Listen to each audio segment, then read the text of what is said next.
Welcome back, folks. This is the Solo Gamer. Got a short video today. Unfortunately, I've been hoping to get a bit more retro game stuff in, but two of the items I went after turned out to be in bad condition and just won't work, so I have to see about getting that fixed. But I do have a couple of items today and a follow up on something I did previously that I needed to discuss. So I figure, what the heck, let's get down to it. This is Dick Tracy. Released in 1991. It's a tie-in to a movie that had come out a few years earlier.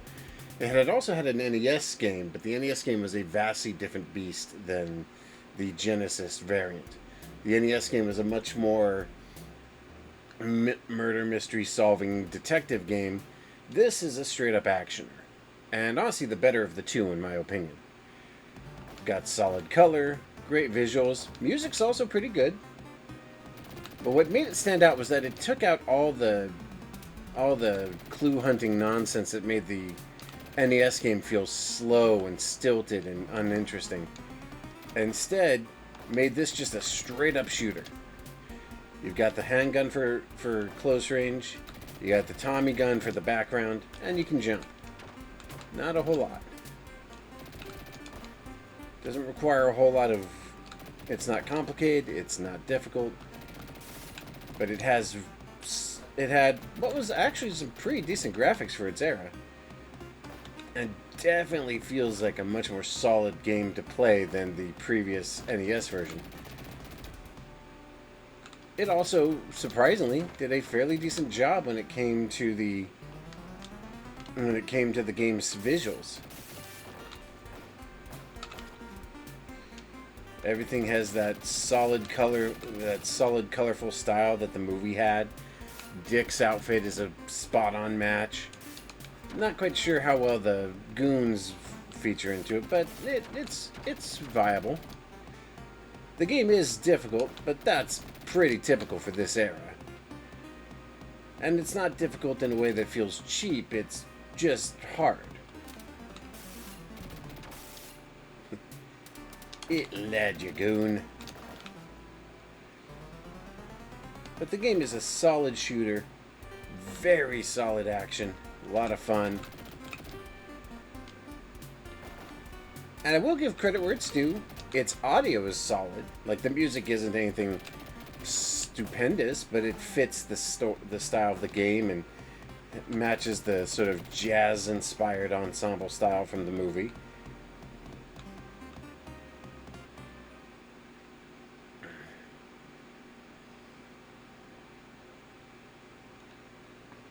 No break bonus. Yeah, if you go through the round without breaking anything, you get a bonus. I don't care.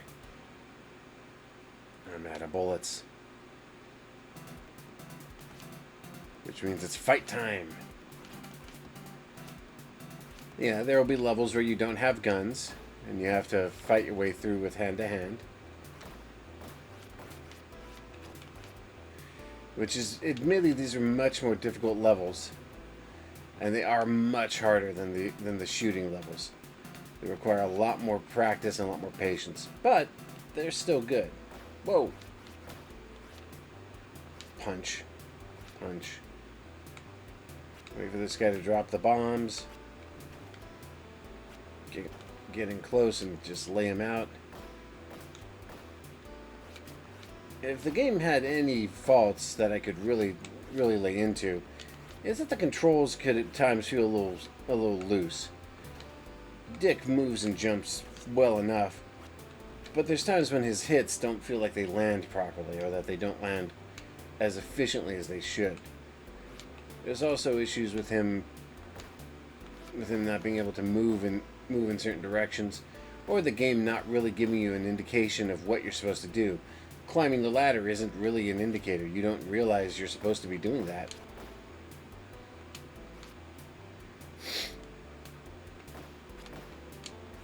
And of course, like many games of its era, it had the problem with cheap jumping puzzles and bad enemy placement, which, for that era, that was an actual common problem.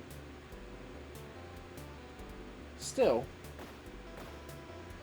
not a bad game on its own, but definitely one of those games that's going to be super hard if you're not used to it. Now, beyond that, I also picked up a Sega CD game that I had been interested in called Microcosm.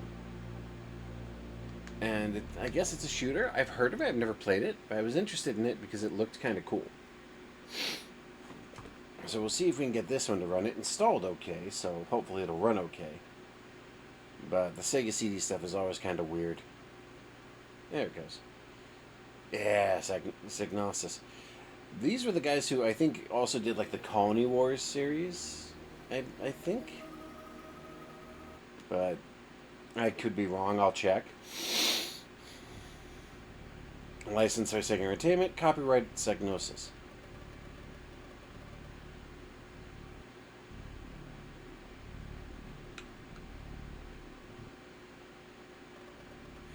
I do get the distinct impression it was made in the vein of that game, of that movie, Inner Space. Because it definitely feels like something similar to that.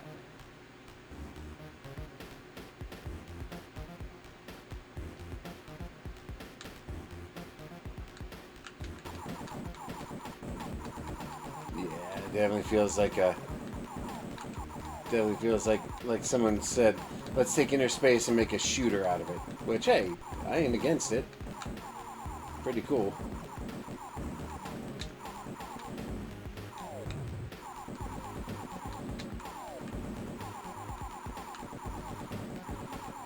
Definitely looks pretty neat for a game of its era. But this was actually pretty common back in that day, was these sort of full motion video games. Sewer Shark being another good example of that, where they used like full motion 3D backgrounds that were static and instead had you like navigating the battlefield with a three-dimensional object that worked in the foreground, or you were through a cockpit view like in Sewer Shark.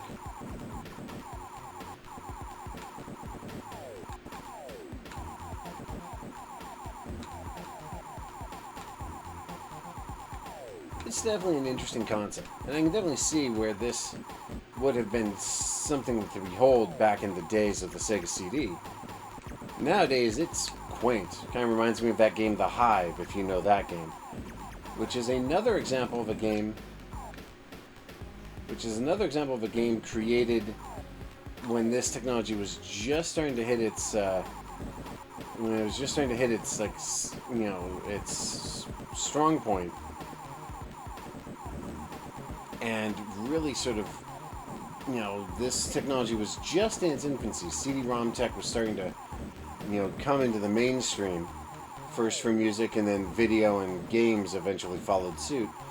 But a lot of people don't realize, like, this was not, like, a slow progression. The changeover from from cartridge to CD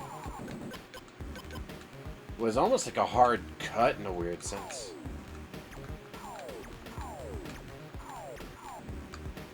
The lack of a cursor, though, makes this very hard to aim. Because it's supposed to be lined up with the ship, but it doesn't feel like it is. And because the ship has to keep constantly moving, it makes it hard to get a solid lock onto a target. Still, it is what it is.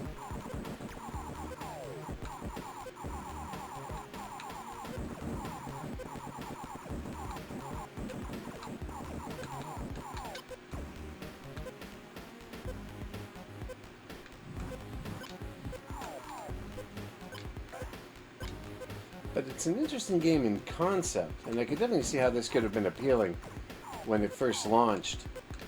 I do not imagine it'd be anything more than a curiosity nowadays. But it's still pretty neat to see how this series evolved over the years.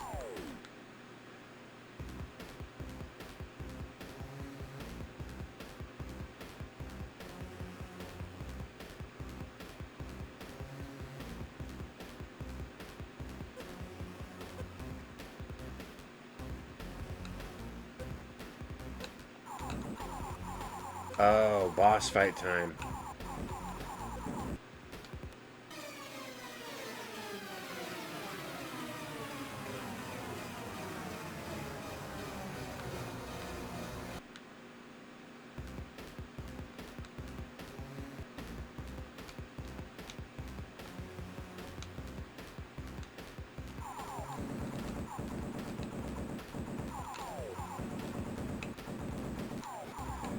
Now that being said, I could definitely see this as being a...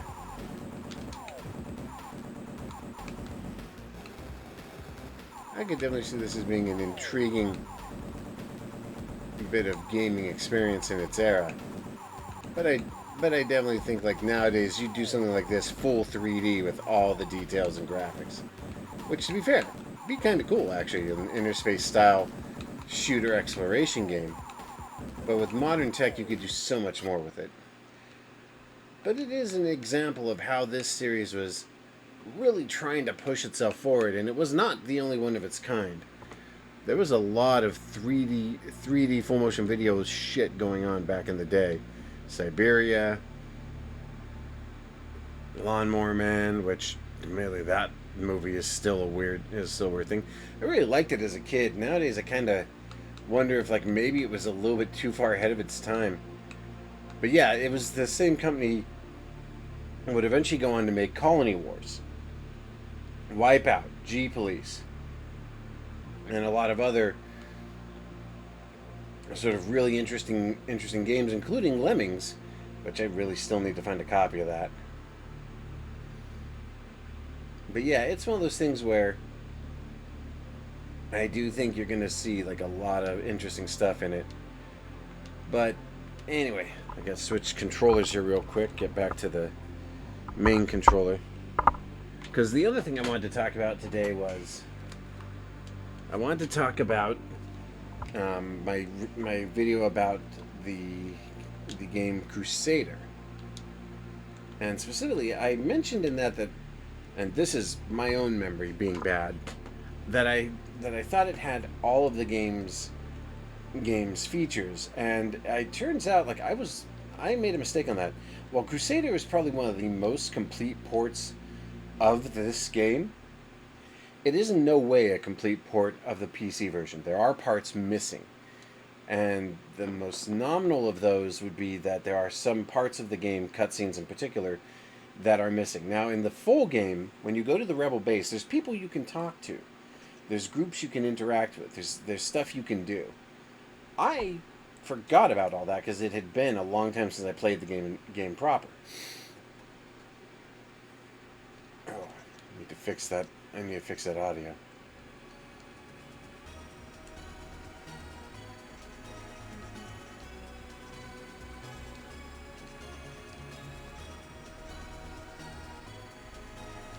But anyway. But yeah, while there are still a lot of the cutscenes are still included, they're either compressed down or heavily truncated to keep them controllable and manageable within the game itself. This is not to say it's a bad thing internally, it's just you can definitely see that there is a significant and clear difference between what is done here and what was done in the PC version. Now, to its credit, this version's control scheme is actually, in my opinion, better than the PC's, but that's only because the PC at the time had not yet reached the point where they had truly gotten the control scheme for controllers down. Most PC games were still keyboard and mouse focused, and honestly, that had not changed. Like that had not even begun to be considered for a lot of stuff at the time, because so many games were almost purely mouse and keyboard derived. Now that would change as time would go on, and you would see more and more ports over to the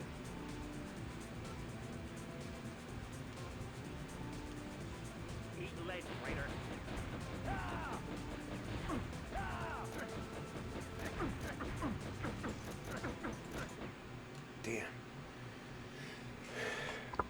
Now see, this is the thing. This has been a long damn time since I've played this game in any real sense, so I have forgotten more about this game than I remember. But what I'm trying to get at was, this was a mistake on my part. It was my memory being a bit out of sorts. I remember the full game in more detail because I used to play it obsessively on the PC. Which nowadays, playing it on the PC is a challenge. It can be done. But playing it on the PC now is a lot harder because its controller support is exceptionally limited. I'd say if you really want to play it on PC and you want to use a controller, get the good old games version and configure the DOSBox controller.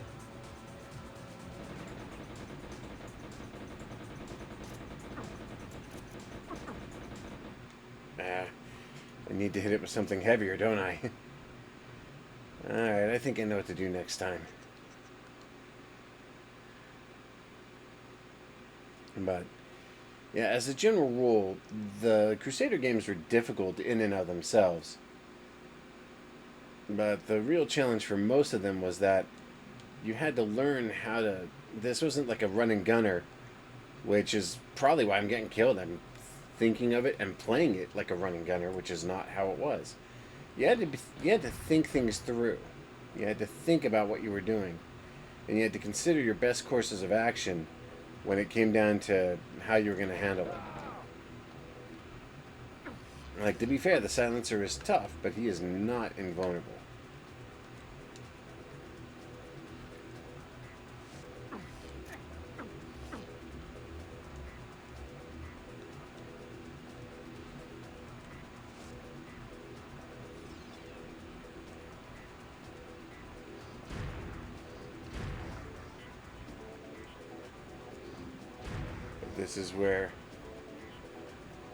This is where having the grenade launcher comes in handy, because you can instantly shred through all the mechs using the grenade launcher and then just wrap up whatever's left with the machine gun.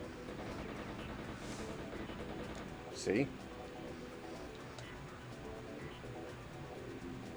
Because these guys are stupid.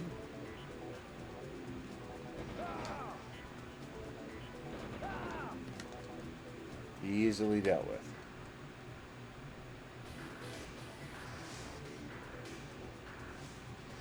But yeah, like, this game was one of those games where I think for a lot of people, this game would have been like a massive change in how we thought of games. Because you gotta remember, like, when this came out, this was just a few years removed from shit like Wolfenstein and Doom.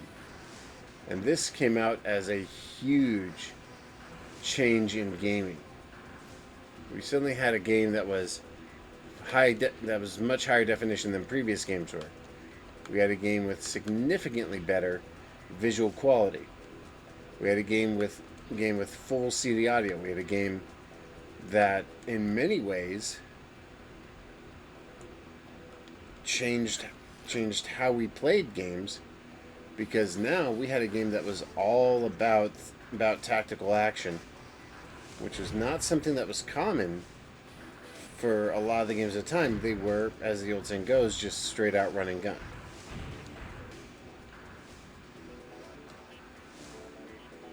See? Regeneration time. I actually get to show you this for a change. So yeah. But these were the days when, like, everything was new, everything was amazing, and we were seeing all of this technology for the first time.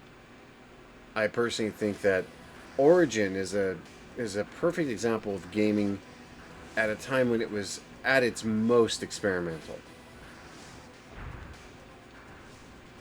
Like, Origin believed in the idea that they were gonna create these new games, and these new games were gonna change the world and be everything that they were gonna change everything that we thought we knew about the gaming industry. And instead, what they wound up doing was changing how, in many ways, the gaming industry reacted. Like, think of it this way. The gaming industry had just seen success like Doom and Wolfenstein and all that. They were seeing success with flight simulators and strategy games. You were starting to see the first RTS successes with Dune and then Command and Conquer and stuff like that. And you were seeing a slow, expanding progression as the gaming industry grew and changed and became something bigger. And I think that games like this, like Wing Commander, really showed the industry that you can do more. You can try different things. You can have you know, tactical combat. You can have high levels of visual effects and explosions. You can have a complete CD-ROM audio track and compilation.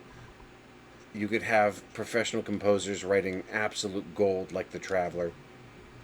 I think that by a lot of conditions, these games were the defining moment of gaming as a whole, and PC gaming in particular. This is when PC gaming really started to turn into its own sort of thing. Like up until now, it was an oddity. It was a hobby. It was an outlier.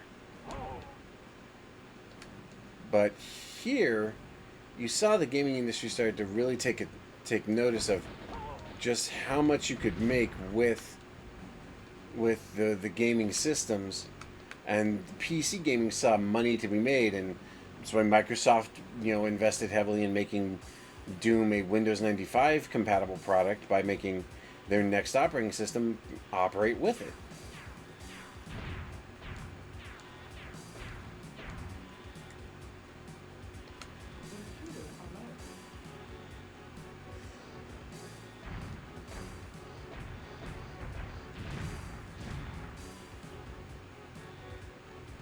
But there's a lot to be said about how the industry started to change with the prevalence of this stuff being all the more common. And I think in a lot of ways you're gonna find that when you dig into the retro game world, you can almost, well, I've made the argument you can track the gaming industry's progress based purely on how they changed over the years. And I don't say that as an argument about, oh, this game was better than everything or this game was the best. I say that because the gaming industry did have to change as the technologies advance. That's just kind of the way things go. Ooh, yeah, you know what? Nah. Gonna nuke all of those barrels because I don't want them blowing up on me while I'm navigating this landscape.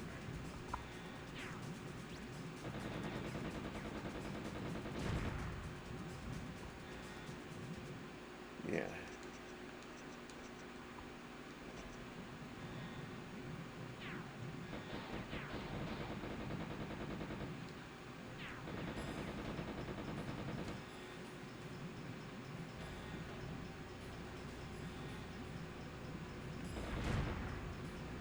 But there's a point in gaming history where gaming started to go from a novelty to a business, from a hobby to a actual career path. And personally, a lot of people would say it was like when the Nintendo came out, but even then, it was still a novelty. It was interesting. It was making money, but I don't think it was quite to the point where you could say it was a proper, where you could make the argument that was a proper, you know, proper entertainment industry, because it was still looked down upon heavily by many in the industry. Now, I do think that in the long term, I think that the gaming industry needed to be recognized, but I do think that a lot of them made the mistake of being just absolutely, over top. And you saw this a lot in like the 360 era, where the video game industry saw dollars to be made and fortunes to be scraped out of people's wallets. And in a real sense, that is kind of what led to a lot of the problems you see now.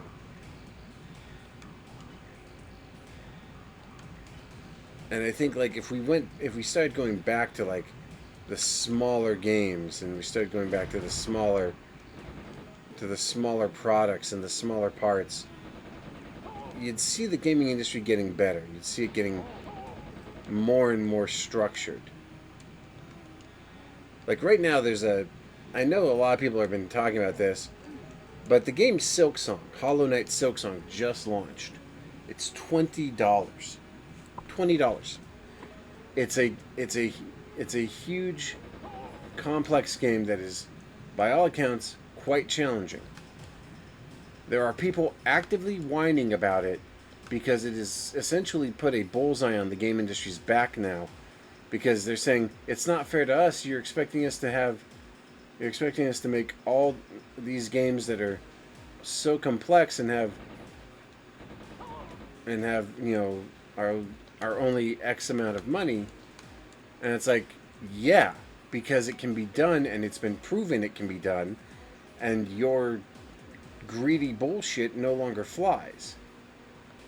And I think a lot of people are like, okay, that's not fair. It's like, well, you set the terms. Now you have to live by them because you wanted to raise prices to $80 fucking. Well, guess what? Silksong just proved that that doesn't have to be the way of things. And if you're going to price your games, you better price them fairly, or you might get priced out of existence. It's the same thing that happened to the cable industry. And I know, believe me, I know firsthand. But the cable industry used to be pretty much the go-to for entertainment. Like, if you were into or wanted to be part of the cable industry, you had to be a big shot. You had to have a huge. You had to have either lots of money, or you had to have a big following. And it's like Turner, the CNN, the cable news network, the Turner Classic Movies, all these other things.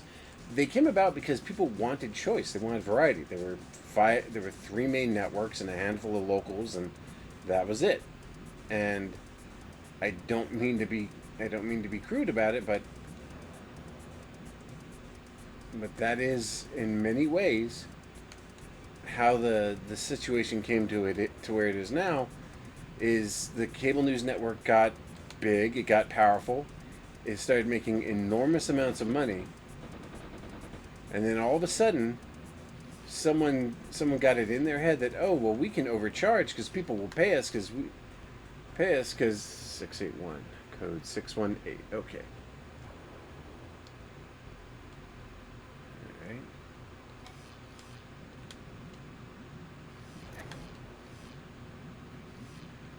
But yeah, like the whole problem with the cable industry is that they got it in their heads that no one could challenge them, that they had carte blanche to run roughshod over everybody. And so they basically said, nah, we're just going to price ourselves as high as we want, and ain't nothing you can do about it.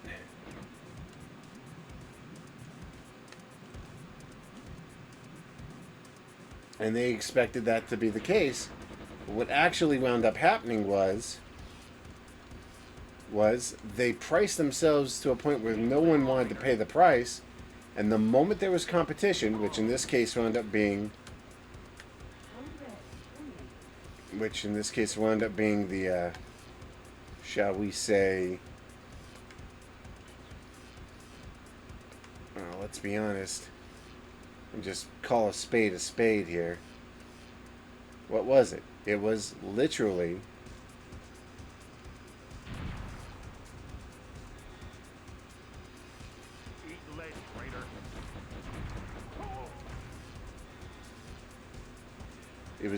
streaming that killed them out. And in a lot of ways, you could make the argument, and I wouldn't dispute that streaming killed a lot of stuff.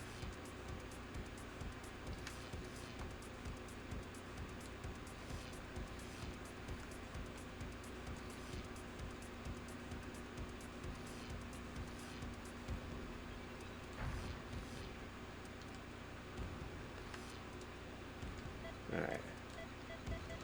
618. But the big problem was the cable industry wanted so desperately to be the only game in town that they actively tried to dissuade streaming, and I think there were even some lawsuits against it at one point or another.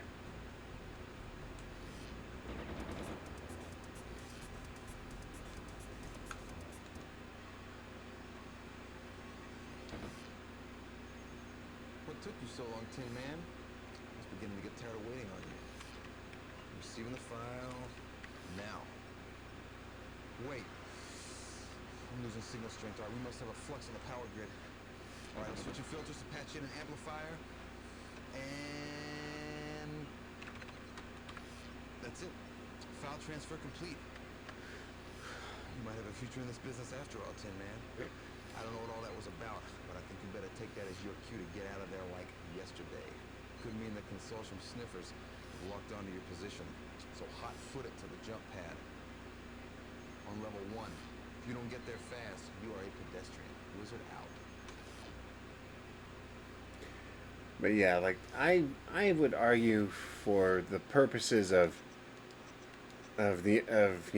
financial matters, the cable industry's destruction is its own doing. It destroyed itself, and a lot of people are now seeing like Stephen Colbert is going down. Well, yeah, of course he is. He's not funny anymore. He's nothing but a partisan hack, and everybody hates him because he's become an unfunny annoyance. Stephen Colbert, Jimmy Kimmel, Jimmy Fallon's at least trying to reset, but not that it'll work. But I think a lot of people are just making the mistake that they think something's eternal, that will last forever. And in the world of technology and entertainment, nothing lasts forever. Period. So you need to be careful on that one. But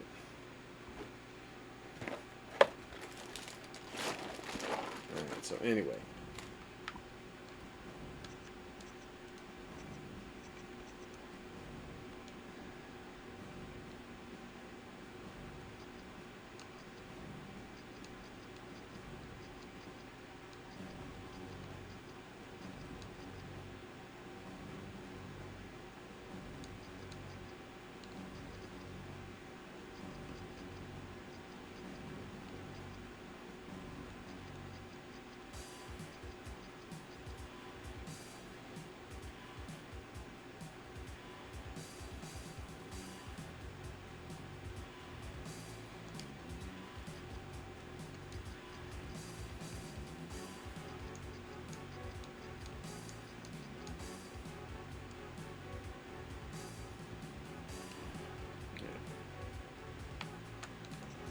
So, let's check out the email.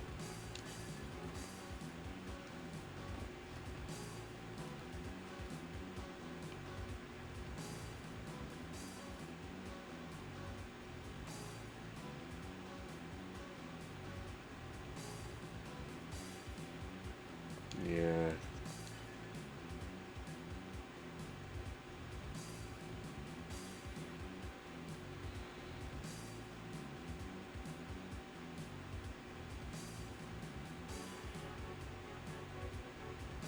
Yeah, now in the actual PC game, all this is communicated through cutscenes, small vignettes.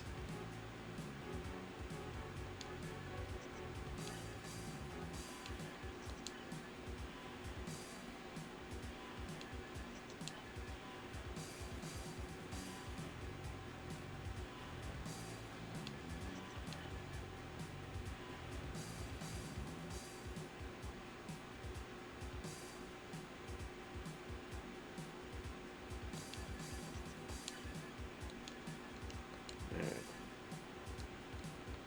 But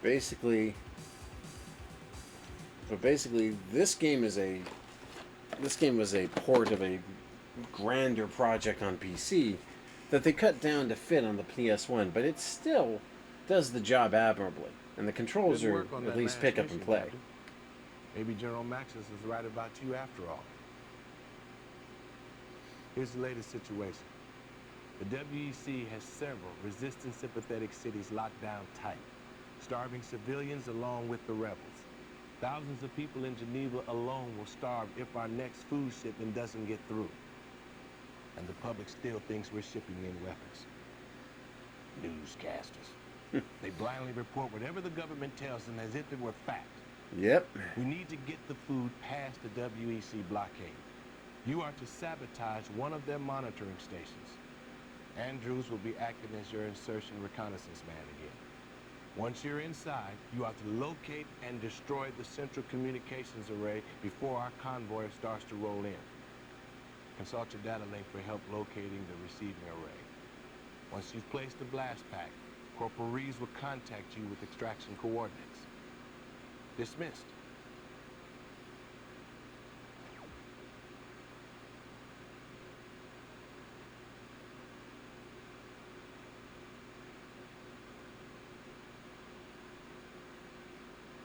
There we go. But yeah, this game is a microcosm of an era where the industry was slowly but surely branching out into bigger and better things. And it was also a time when the technology was advancing at a rapid pace. And you would see a lot more of this in the future days ahead over the next few years. But very few of these games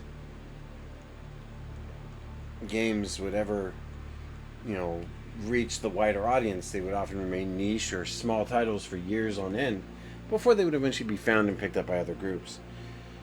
Which I will actually be doing a video on a game I just picked up from the Arcade Archives recently. That is something that's been on my hit list for years. But unfortunately, like some of the stuff I try to acquire, just you cannot actually get it to work because, like this game, World Heroes, I had a copy of it, and unfortunately, like when I tried to install it, it failed, and it's because a lot of these things are simply no longer in condition to play correctly, and even when you find them out on the market, they're usually not in good enough condition to be played correctly. I'm going to have to see about getting it restored or possibly just replaced, but we'll see. But yeah, like Crusader No Remorse for the PS1 is probably the best port that was ever released.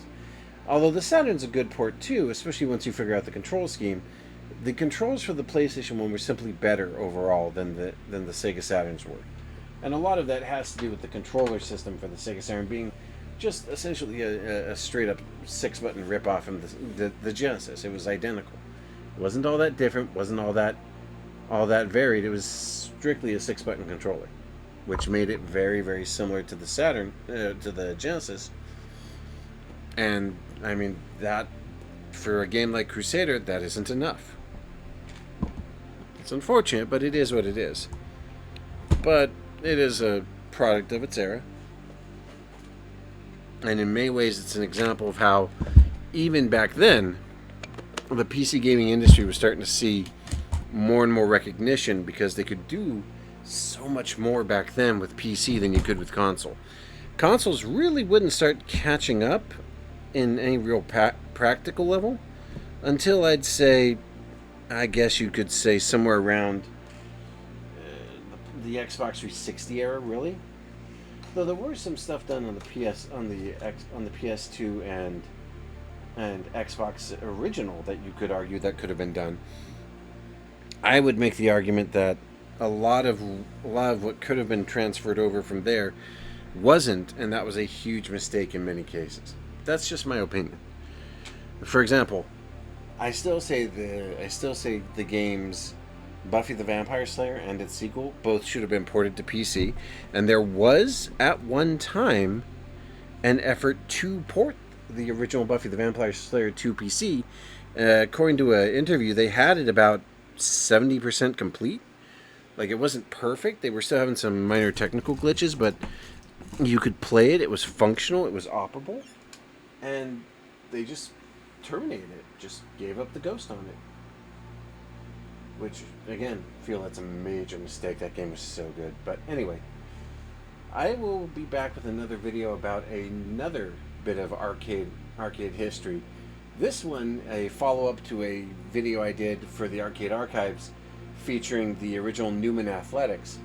They finally released the sequel onto the Arcade Archives, and I'm definitely going to show that off. Either way, I will see you all next time. This is the Solo Gamer, and next time we'll get back into the PS5 and the Arcade Archives for a demonstration of some very rare arcade action. Catch you then. Bye.